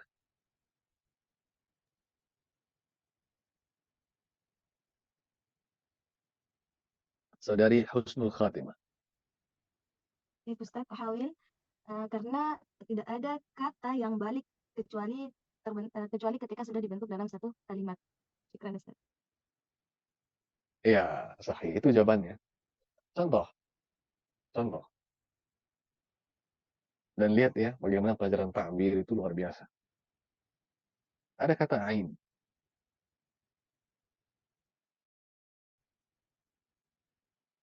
Ain. Antum paham nggak maksud ain itu apa? Udah, ada kata begitu aja, ain. Kira-kira kita paham nggak maksud ain itu apa? Digunakan untuk apa? Tentu kita nggak akan paham. Jadi sebuah kata itu dia nggak bisa memberikan makna tertentu, teman-teman. Ya, ada kata misalkan fathah, gini aja. Tuh, apa maksudnya fathah? Belum jelas. Ini sebuah kata, nggak bisa. Jadi kalau sebuah kata itu kita hanya bisa mengatakan dia fasih. Sesuai syarat-syarat yang tadi kita bahas. Tapi nggak bisa kita katakan balil. Balil nggak bisa. Apa dia harus tersusun dulu? Gitu. Makanya mengapa? Ya, antum kalau mau menghafal mufradat, jangan hanya menghafal kata fathah membuka. Nah, apakah setiap fathah membuka? Belum tentu. Bisa jadi punya makna lain. Ya, nah, makanya antum hafalkan dalam bentuk kalimat utuh. Baru antum bisa tahu, oh fathah ini maknanya ini. Gitu. Ain. Ain itu maknanya pasti mata, Ustaz. Belum tentu. Ain punya banyak makna. Maka konteks kalimat itulah yang memberikan kita gambaran. Apa ya maknanya? Ya, belum lagi dilihat dari konteks kalimatnya nanti jadi pakai apa. Ain bisa maknanya mata air. Ya, kita nggak tahu maksudnya apa. Kalau ain begini saja bisa. Makanya kalau ada orang mengatakan ain, oh mungkin si A mengatakan mata, si B mengatakan mata air, si C mengatakan mata-mata, si D mengatakan penyakit. Semuanya bisa, benar, nggak ada salah. Ya, makanya antum tahu di beberapa buku itu kan ada al-mufradat, ya, atau ada istilah al-kalimatul jadidah. Ini supaya antum tahu apa konsepnya. Ada al-kalimatul jadidah. Ada sebagian buku yang menaruh al-kalimatul jadidah sebelum teks. Ya. Nah, bagaimana pengajaran yang paling pas, yang paling tepat? Jangan pernah mengartikan al-kalimatul jadidah begitu saja. Contoh al-kalimatul jadidah misalkan ain mata. Jangan. Lalu kapan kita pahami al-kalimatul jadidah? Setelah antum membaca teks. Gitu caranya. Nanti ketahuan di teks itu ain yang dimaksud apa maksudnya. Jadi al-kalimatul jadidah atau al-mufradatul jadidah pahami setelah teks selesai, bukan sebelumnya. Begitu caranya. Ya, itu kalau antum maksimal seperti itu. Ya, jadi memang banyak hal-hal yang kalau kita tahu itu bisa semakin mempercepat kemampuan kita untuk bisa mendalami bahasa satu contohnya ya. Jadi benar ya jawaban teman-teman tadi saudari kita benar. Sekarang kita bahas apa yang dimaksud dengan balaghatul kalam. Maksudnya adalah mutabaqatul kalami li muqtada halil mukhatabina ma'al fasah. Lihat. Di pengertian itu ada hal yang sudah kita pelajari. Apa itu al-fasah? Tuh. Ya, al-fasah. Jadi, pengertiannya adalah bagaimana ucapan itu sesuai dengan kondisi orang yang diajak bicara plus ditambah dengan al-fasahah, kefasihan. Karena nanti tanya ke antum, jawab rame-rame, boleh. Kalau kita belum mempelajari al-fasahah, lalu kita langsung masuk ke pembahasan al-balaghah. Kira-kira menemukan kata al-fasahah di sini bisa langsung dipahami apa tidak, teman-teman? Bisa apa tidak? Tidak. Enggak. Baik, udah tutup mic-nya. Jadi itulah alasannya mengapa kita mendahulukan al-fasahah baru al-balaghah. Memang betul pelajarannya al-balaghah, tapi kita ada kebutuhan tuh mendahulukan al-fasahah karena tujuan ini. Jadi nanti al-fasahah di sini harus meliputi dua hal ini. Ya, al-kalimah dan juga al-jumlah atau al-kalam. Tuh. Jadi kalimat itu jadi katanya harus fasih, kalimatnya juga harus fasih. Barulah ada al-balaghah. Harus begitu. Sekarang pertanyaannya gini teman-teman. Kita jawab bareng-bareng lagi. Ya. Mungkin tidak ada al-balaghah tanpa ada al-fasahah. Mungkin nggak? Nggak mungkin. Tidak. Nggak mungkin. Karena al-fasahah itu dia syarat. Termasuk syarat dari adanya al-balaghah. Ini syarat. Nggak bisa kita berpaling. Jadi kalau antum mau menguasai al-balaghah harus mempelajari al-fasahah. Gitu. Jadi inilah yang menyebabkan mengapa orang harus tahu kaidah-kaidah dasar di bidang sarf dan juga nahwu. Supaya tahu al-fasahah. Kalau kita nggak menguasai nggak bisa. Ya, begitu. Dan kita ada punya nih kalimat yang fasih. Kalau kalimat yang fasih kan otomatis katanya juga fasih. Ya. Contoh nih ya, contoh. Kita buat kalimat misalkan begini. Contoh, hadhihi, contoh kalimatnya, hadhihi fursatun sa'idah. Fursatun sa'idah. Coba antum cek. Hadhihi, kemudian fursah, kemudian sa'idah. Dari sisi fasahatul kalimat. Nggak ada tanafurul huruf, nggak ada. Tidak ada mukhalafatu wadhi'il lughah, nggak ada. Tidak ada al-gharabah. Tidak ada karahatus sama. Berarti aman semuanya. Secara kata, dia sudah fasihah. Karena secara kalam, tidak ada tanafurul kalimat, tidak ada dha'fut ta'lif, nggak ada. Semua sesuai. Tapi kalau kita katakan hadza fursatun, nah ini ada nih. Ada yang nggak beres di situ. Ya. Sekarang kalau misalnya kita katakan hadza fursatun sa'idah, kira-kira aib yang mana dia masuk, teman-teman? Dia masuk aib yang mana di uyumul kalam? Ada yang tahu nggak? Tanafurul huruf. Hadza fursatun sa'idah. Apa al-aib yang pas kalau dia mengatakan demikian? Dha'fu ta'lif, Ustaz. Ya, dha'fu ta'lif, menyelesaikan kaidah nahwu. Ya, walaupun secara spesifik lagi dia sarf ya, karena nanti berkaitan dengan mudzakkar muannas, tapi itu bisa. Atau misalkan sa'idatun fursatun hadhihi. Nah, ini ada at-ta'qidul lafzi kena di situ. Nah, tapi di sini semuanya selamat. Baik. Berarti hadhihi fursatun sa'idah ini adalah kalamun fasih atau jumlatun fasihah. Baik. Ya sudah, ini baru berarti secara al-fasahah dia sudah checklist.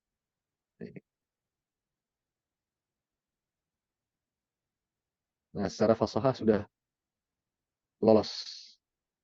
Ya, sudah lolos ini. Lolos ujian. Nah, berarti sudah fasahah. Dari sisi al-balaghah. Nah, kalau dari sisi al-balaghah harus dilihat sikon kalimat ini diucapkan. Baik. Kalau kita mengatakan hadhihi fursatun sa'idah, ketika antum lagi takziah, antum sampaikan ini kepada orang yang lagi kena duka. Pas nggak, teman-teman? Tidak, Ustaz. Tidak. Ya, Ustaz. Tidak. Kalimatnya fasih, kata-katanya fasih semua, tapi karena tidak sesuai sikot, maka tidak punya nilai balaghah. Nggak bisa, maka langsung coret ya. Tapi kalau antum katakan ucapan ini ketika misalkan ketemu teman yang lagi lulus atau lagi senang atau katakan hadhihi fursatun sa'idah, itu baru pas. Ya, jadi begitu caranya. Jadi pastikan dulu kalimatnya sudah fasih, lalu di mana kata itu digunakan. Makanya ada ungkapan apa? Kullu kalamin balighin fasih wa laysa al-aqs. Jadi setiap ucapan yang baligh, yang punya nilai balaghah pasti fasih. Tapi tidak sebaliknya, artinya tidak semua yang fasih pasti punya nilai al-balaghah. Dan ini sering kali keluar. Ya. Hal hadhil ibaratu sahihah? Nah, kayak tadi ya, itu sering banget keluar. Baik, kemudian yang terakhir balaghatul mutakallim, itu maksudnya dalam malakatun yaqtadiru biha ala ta'bir yang maksudi bi kalamin balighin fi ayyi gharadin kan. Jadi seperti dengan al-fasahah, cuma bedanya ini bi kalamin baligh. Kalau tadi sebelum bi kalamin fasih, ini bi kalamin baligh. Nah, udah jam 9 ya. Baik, agak cepat sedikit. Terakhir adalah aqsamu ilmi al-balaghah. Macam-macam ilmu balaghah ada 3. Ada ilmu ma'ani, ada ilmu bayan, ada ilmu badi'. Ilmu ma'ani kemarin sudah sempat kita kasih contoh, misalkan masmu, antum jawab Muhammad. Atau contoh lain misalkan, contoh nih ya. Dan antum udah praktekkan tuh. Ketika Baitul Arabiyah menaruh di Instagramnya, ini ada daurah pengantar al-balaghah misalkan. Ya kan? Terus apa? Ternyata antum ngasih tahu tuh teman-teman antum via tag tuh, ya kan, mau ikut tag fulan, itu antum ngasih info. Itu bagian dari ilmu ma'an. Ya, di pembahasan al-khabar. Tujuannya adalah faidatul khabar, memberikan informasi kepada orang yang belum tahu. Antum kasih tahu itu ada daurah loh di situ loh. Ya, itu contoh dari ilmu ma'an. Ilmu bayan. Contohnya gini, ilmu bayan itu mengajarkan kita menyampaikan sebuah pesan tapi bisa dengan beraneka ragam cara. Contohnya misalkan ada perempuan yang wajahnya rupawan misalkan, parasnya menawan. Kalau kita mengatakan hiya jamilah, itu kalimat yang biasa. Ibaratnya 1 tambah 1 2 lah gitu. Itu kalimat biasa.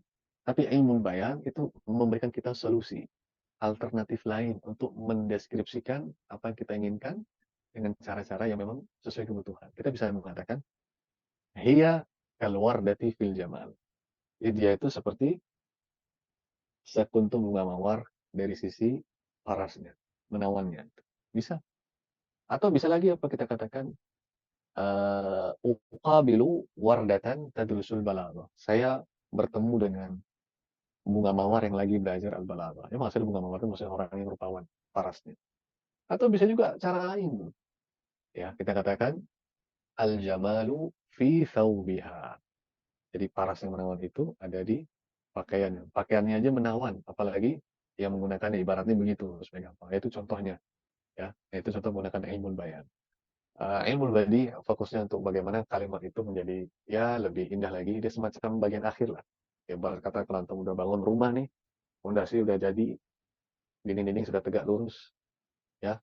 Lalu antum sudah dicat temboknya, nah antum lagi mikir nih, ini gimana ya? Saya mau dekorasi rumah saya mau dekorasi kamar saya nih, saya mau pakai apa nih? Saya mau pakai karpet, apa saya pakai keramik?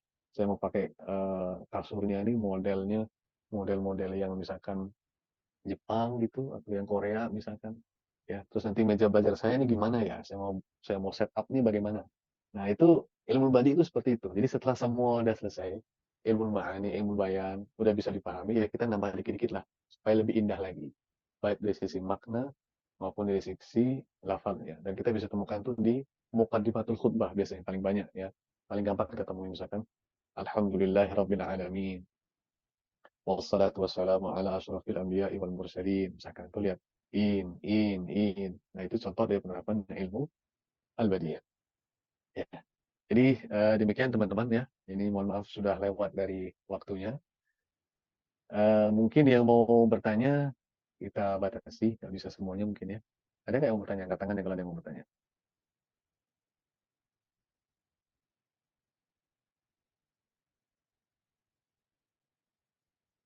Silakan Saudara Fuad Amir.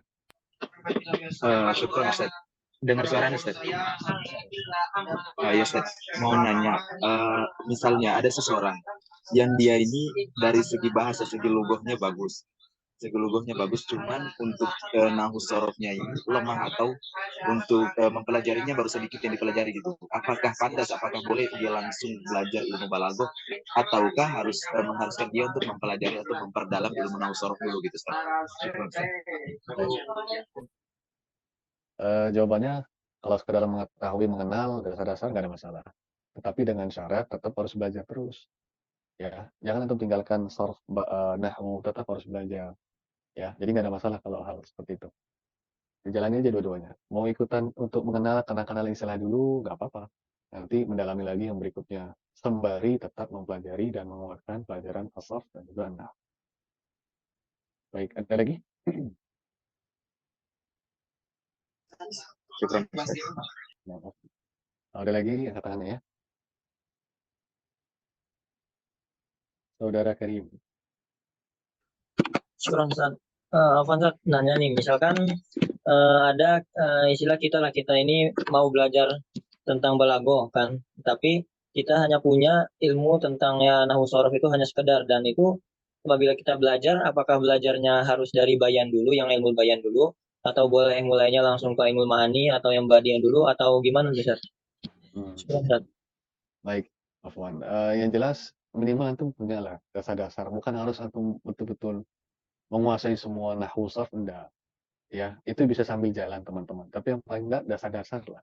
Ibarat kata tahu yang hal-hal pokok dasar itu, mengerti baik nahwu ataupun sarf. Ya, jadi ambil buku dasar, kuasai dengan baik. Sembari terus nanti meningkatkan kemampuan. Lalu mana yang dipelajari pertama kali? Apakah al-bayan, apakah al-ma'ani, apakah al-badi'ah? Ini jawabannya relatif.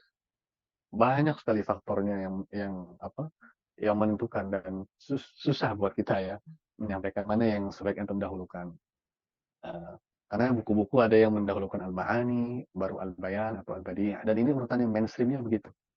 Jadi al-ma'ani dulu, baru al-bayan, baru al-badi'ah.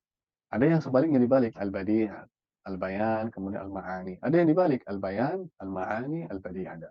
Ya, cuma nanti tergantunglah kondisi antum bagaimana, karena masing-masing orang kan beda-beda kondisinya bagaimana, kemudian ketersediaan gurunya seperti apa gitu. Cuma begini, kenapa dia mendahulukan al-ma'ani? Karena ilmu ma'ani itu begitu identik dengan ilmu nahwu. Jadi harapannya kalau antum memang sudah memahami ilmu nahwu, maka akan mudah untuk memahami ilmu ma'ani. Ya, itu salah satunya. Dan juga karena ilmu ma'ani itu adalah ruh ilmu balaghah. Di ruh dari ilmu balaghah itu adalah al-ma'ani. Bahkan kalau dikatakan al-balaghah, maka yang terbersih pertama kali itu adalah al-ma'ani. Dan memang itu yang jadi banyak diskusi dan banyak perhatian para ulama. Ya, bahkan berkaitan dengan ilmu tafsir juga dan seterusnya, itu al-ma'ani. Lalu ada yang mulai dengan ilmu badiah, karena lebih simpel, lebih gampang. Jadi alasannya ya kita mulai dari yang gampang dulu lah, ilmu badiah. Sehingga apa? Kalau nanti udah merasa gampang, bisa nanti seterusnya itu jadi hal yang positif lah, memberikan afirmasi yang positif. Ada yang begitu. Dan contoh ilmu badiah, antum udah pernah. Antum ingat nggak di buku-buku pelajaran bahasa Arab antum itu ada soal begini. Hati aksa hadihil kalimah. Atau hati lidda hadihil kalimah. Kalimah wada'ha fi jumlah. Itu. Datanglah lawan kata. Itu lawan kata itu bagian dari ilmu al-badiah. Nanti ada pembahasan al-tibaq sama al-muqabalah. Ini sebenarnya ini teman-teman kita itu dari awal belajar bahasa Arab itu udah diajarin ilmu al-balaghah tapi dengan cara lain.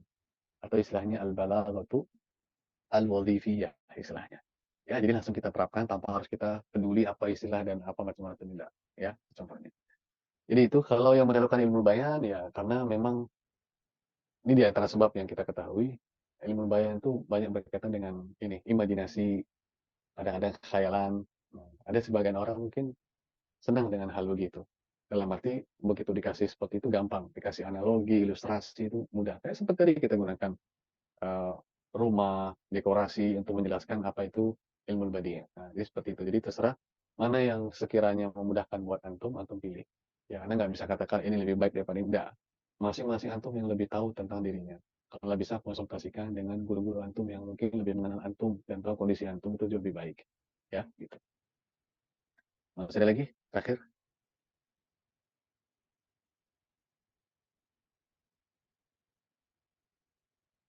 Baik, kalau tidak ada, berarti kita cukupkan sampai di sini ya teman-teman sekalian. Terima kasih banyak untuk kehadiran antum semua dalam 2 pekan ini. Terima kasih sudah menemani Anda untuk murojaah kembali pembahasan al-balaghah. Semoga apa yang kita baca 2 malam ini bisa Afwan, Ustaz. bermanfaat buat antum. Mau tanya? Ada pertanyaan di kolom komentar, Ustaz. Di Apa kolom pertanyaannya? Bisa dibacakan nggak? bisa insya Allah, Ustaz. Di sini ada pertanyaan dari Hatim Fatih. Kira-kira belajar balaghah sendiri bisa tidak? Dan kitab apa yang paling bagus untuk belajar mandiri?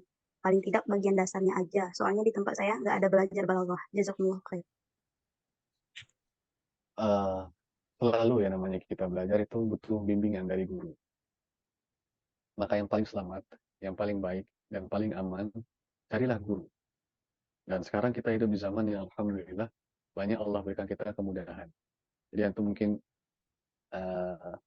bisa dengan internet dan segala macam. Jadi sarannya tetap dengan guru. Lalu kalau ditanya buku apa, nah ini juga sama. Ini jawabannya relatif. Ya, bisa jadi apa yang disebutkan nggak semua orang cocok. Tapi Anda akan sebutkan beberapa buku, nanti antum tinggal pilih dan pilih. Yang penting ada gurunya yang mau membantu antum, membimbing antum dari awal sampai akhir. Ada judul bukunya Al-Balaghatu Al-Musawwarah. Al-Balaghatu Al-Musawwarah. Ini buku simple bahasanya dan memang ditujukan untuk orang-orang yang bahasa ibunya bukan berbahasa Arab. Ya, walaupun mungkin ada beberapa penjelasan yang memang butuh dijelaskan kembali, tapi secara umum ini bagus dan simple. Al-Balaghatu Al-Musawwarah. Atau bisa juga Al-Balaghatu Al-Muyassarah. Nah, dan yang serupa dengan buku ini ada yang judulnya sama ini ada 2 buku ya. Al-Balaghatul Muyassarah ini ada 2 penulis. Dia beda. Yang satu Al-Ustadz Dr. Abdul Aziz Al-Harbi, yang satunya itu Dr. Abdul Syakur. Dua-duanya bagus. Ya, simple dan sederhana. Dua-duanya bagus, silakan antum pilih. Ya, itu untuk pemula. Ada lagi kalau antum yang sukanya model an-nazm, bentuk bait-bait syair itu namanya Zubdatul Balaghah. Ini lebih ringkas ya, Zubdatu Al-Balaghah, dan banyak yang jual, antum bisa cari. Itu mungkin di antara buku-buku yang buat pemula banget ya, yang mau kenalan aja. Tapi kalau yang sudah pernah belajar ya tinggal cari ke buku lain lah yang lebih tinggi. Tapi kalau buat kenalan, nah itu cukup.